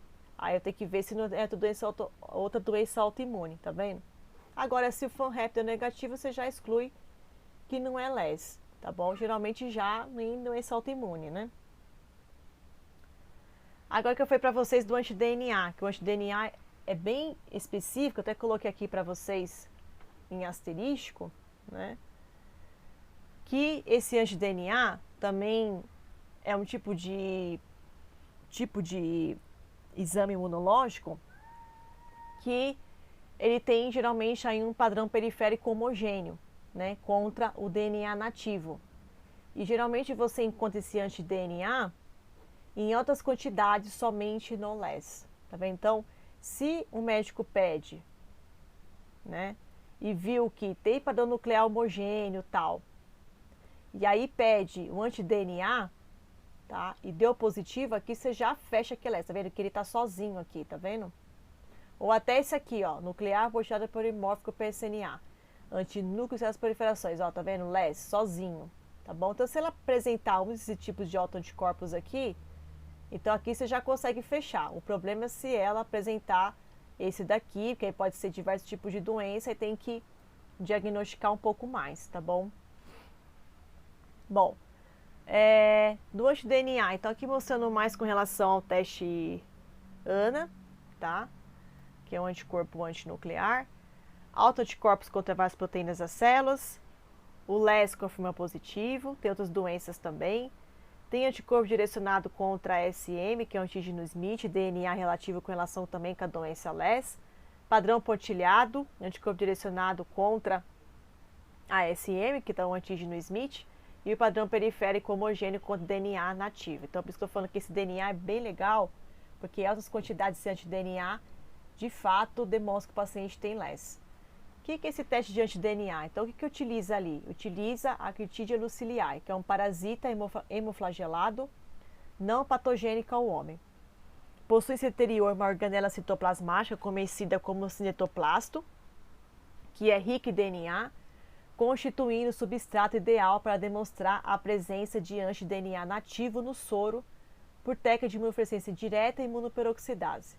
Anticorpos anti-DNA têm alta correlação com a atividade da doença clínica nefrite lúpica e podendo ser úteis na monitorização da LES. Então, como que se faz o teste de anti-DNA? Então, pega o soro do paciente que tem um anticorpo anti-DNA, tá? E incuba com o substrato antigênico Cryptidia luciliae.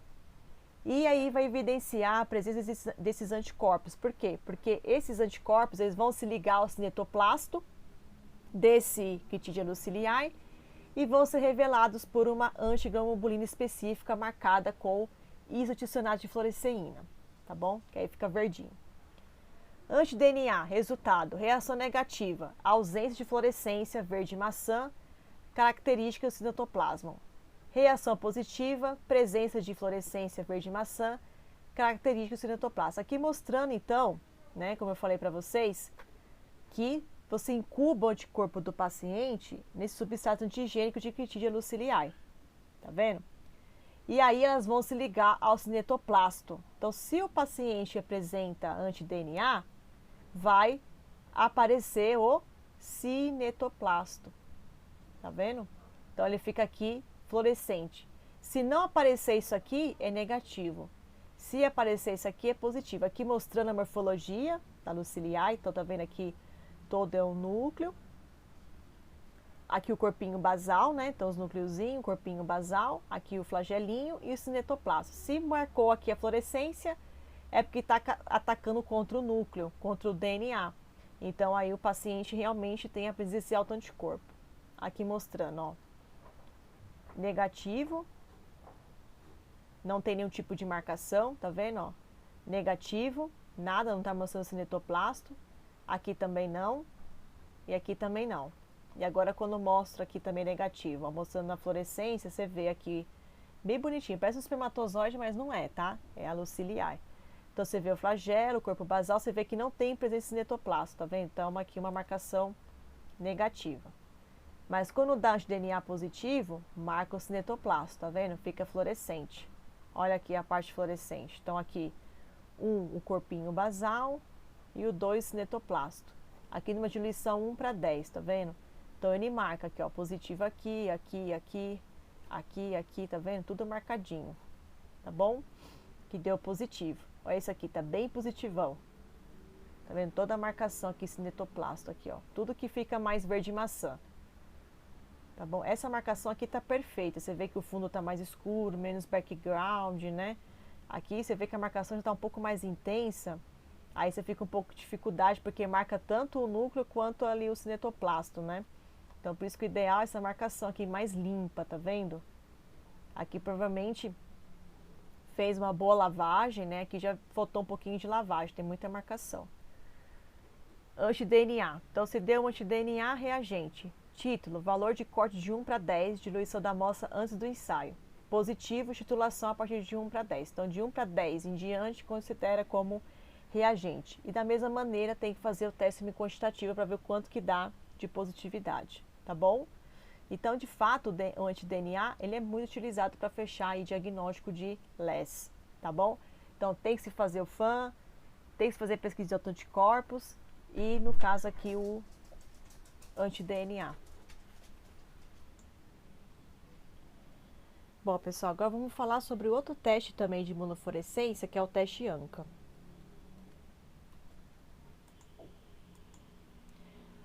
teste ANCA, ele é um anticorpo anticitoplasma de neutrófilo, tá bom? Que ele pode ser então dividido em C-ANCA e P-ANCA. Quando é C-ANCA é porque ele marca citoplasma de neutrófilo, e quando é P-ANCA é que ele marca mais perinuclear, perto do núcleo. E por que se faz esse tipo de testes ANCA?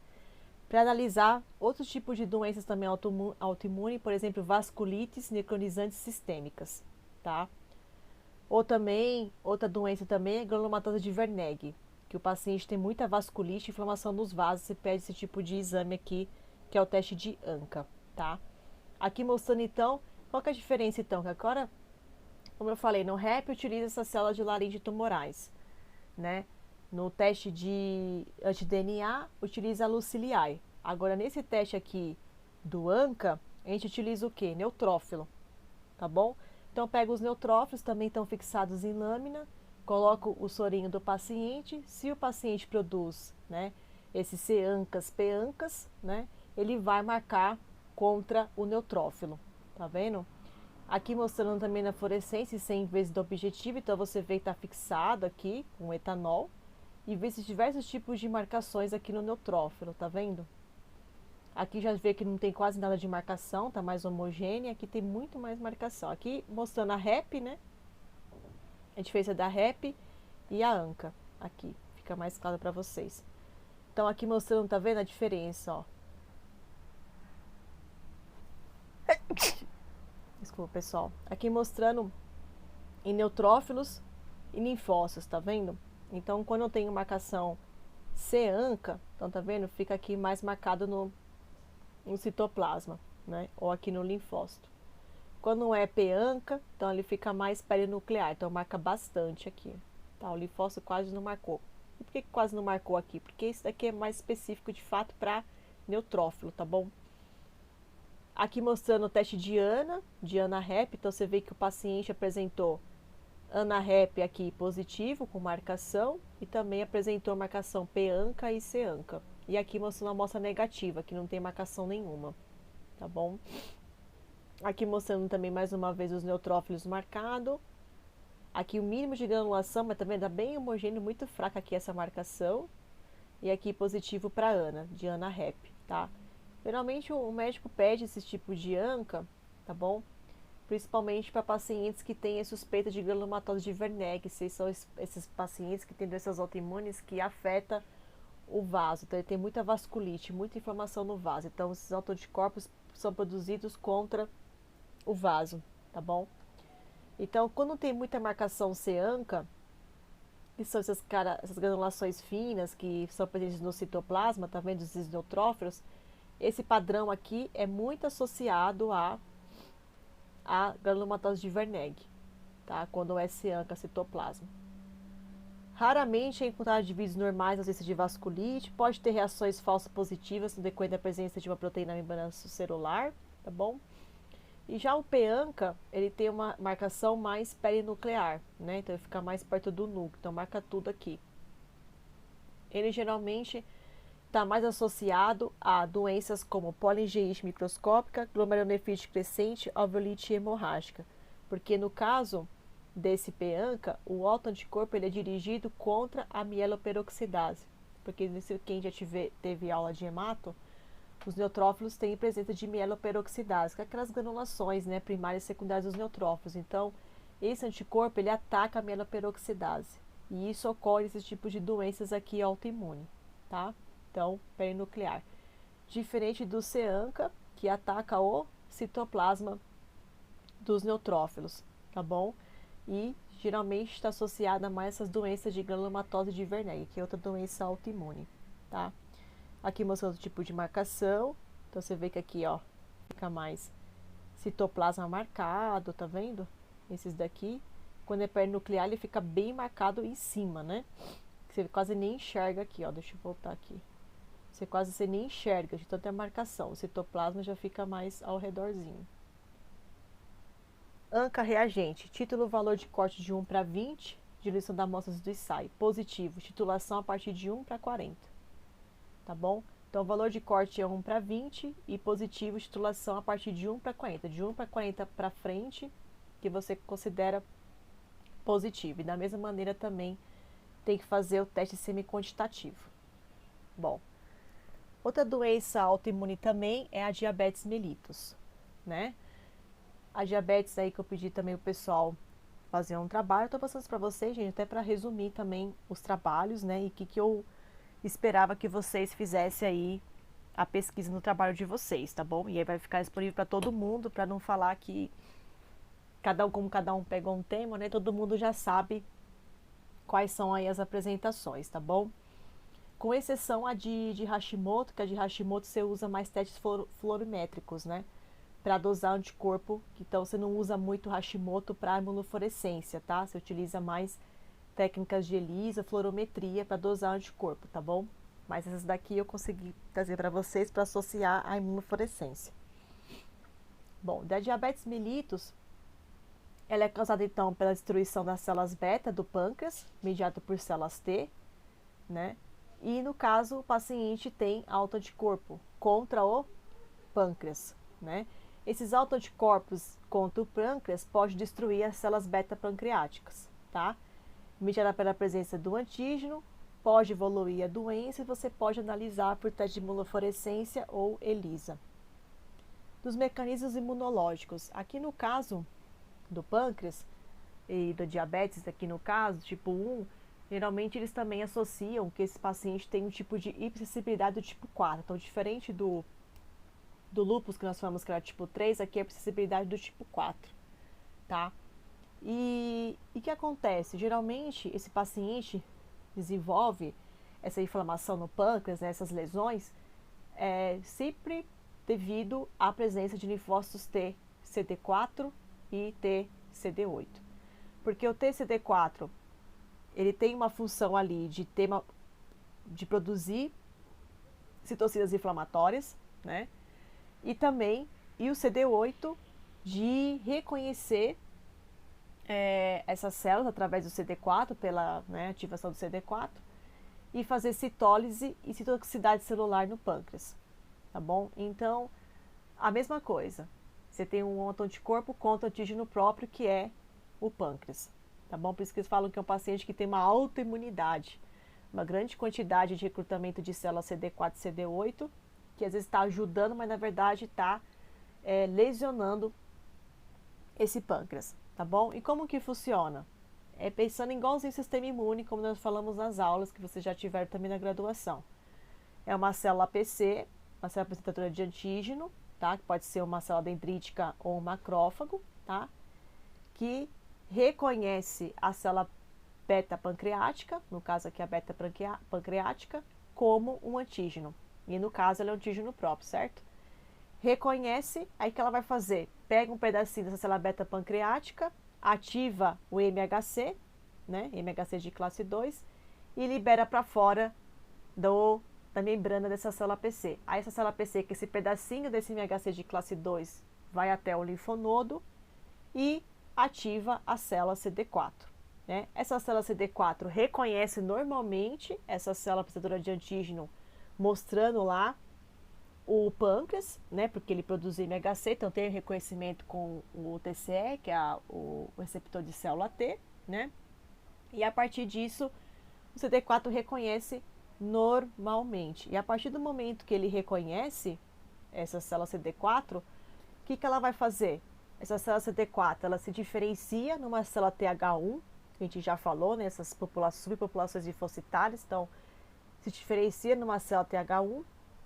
Essa célula TH1, ela secreta interfero alfa e ativa células CD8, tá? Que tem uma ação de citotoxicidade, de lise celular.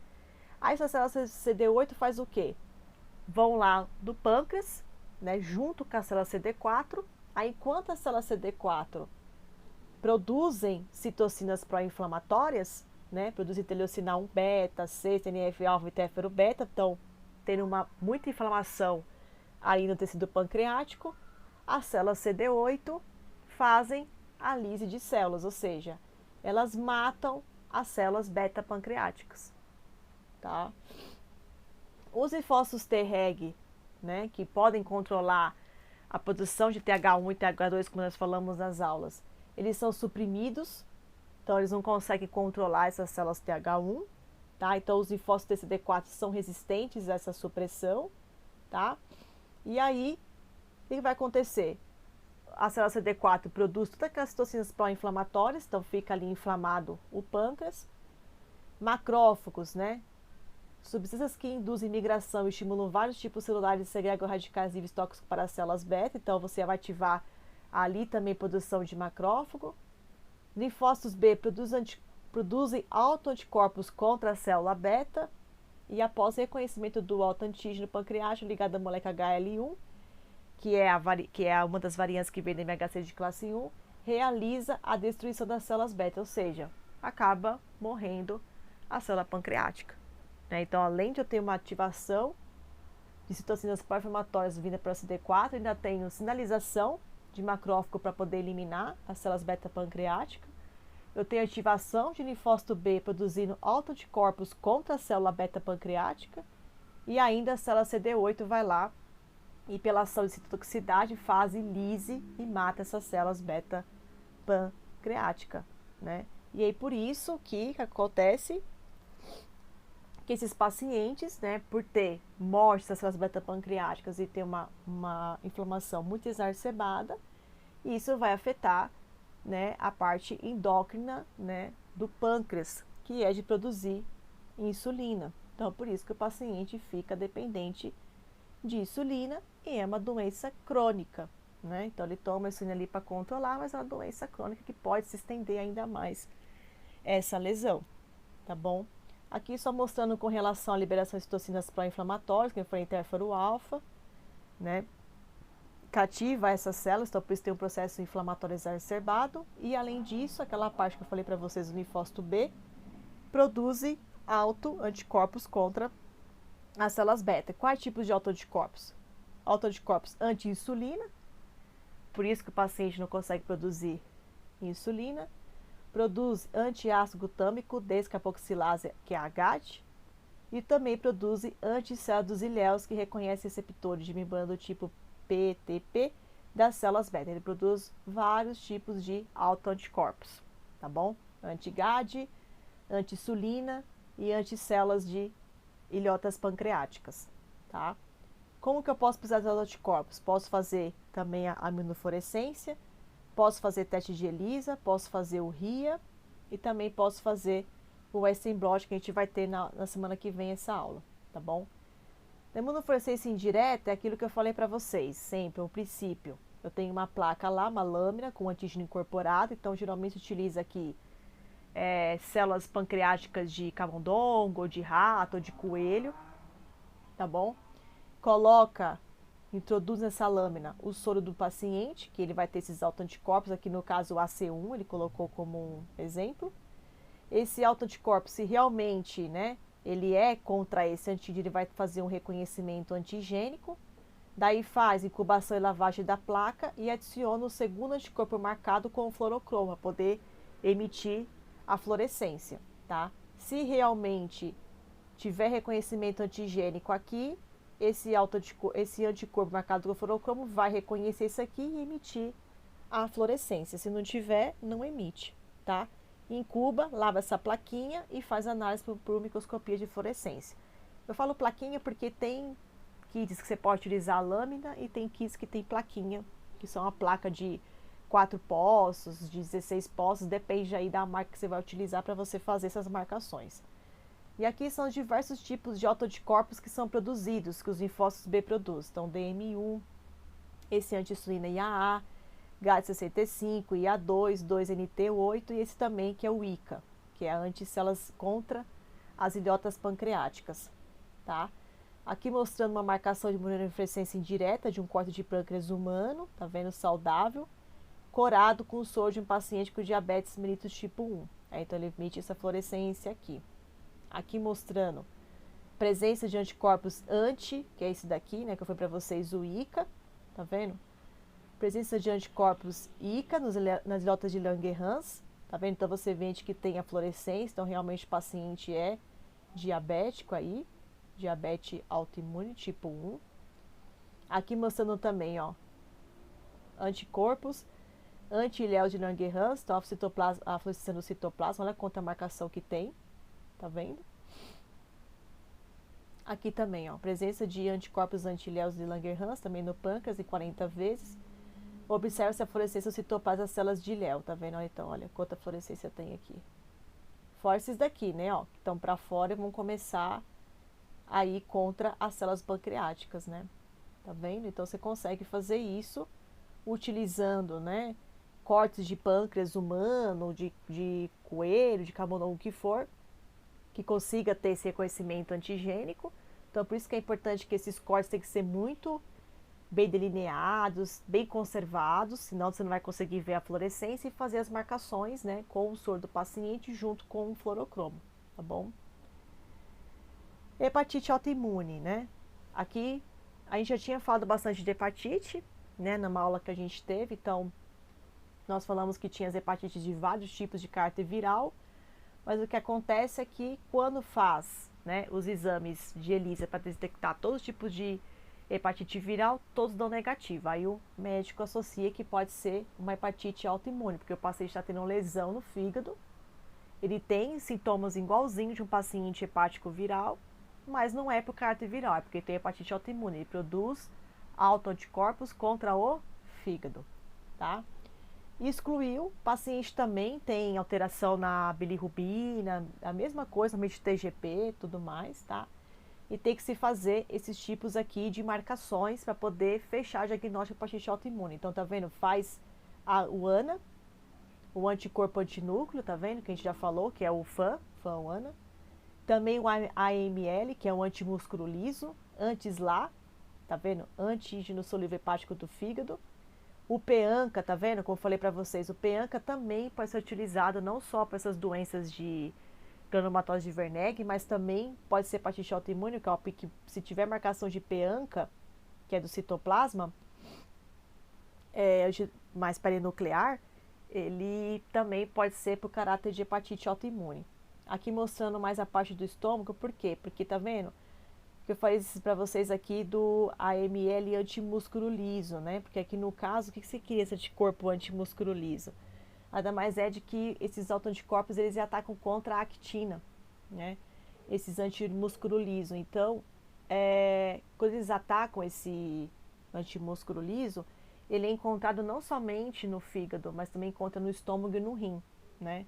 Então, você pode fazer uma biópsia em diversos órgãos do paciente. Então, você vê aqui no estômago que tem a marcação, né, desse antimúsculo liso, que é o AML. Aqui mostrando no fígado, tá vendo?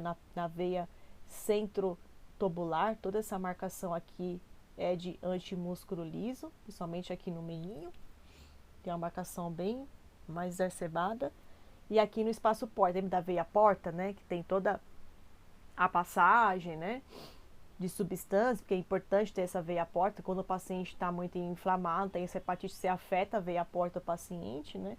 Então você vê que tem lesão e a presença aí desse AML. Então você vê que marca tanto aqui mais próximo da veia até mais na parte exterior.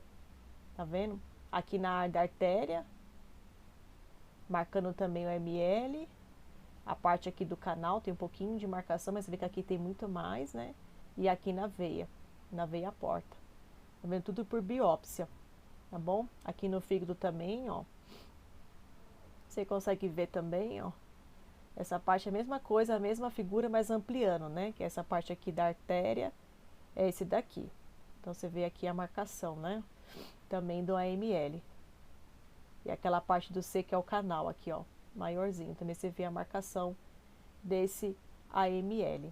Tá bom? Que é comum encontrar esse AML, esse anti-AML, contra, né, tanto estômago, fígado e rim, ou seja, o paciente também não só pode ter problema no fígado, mas também no rim e também no estômago, tá bom? Artrite reumatoide, também é outra doença autoimune, que o paciente tem inflamação nas articulações. Ele tem produção de anticorpo IgG, produzido pelos linfócitos nas articulações sinoviais, que reage com os anticorpos IgG ou IgM. Produz também complexos imunes, esses imunocomplexos igualzinho do lúpus.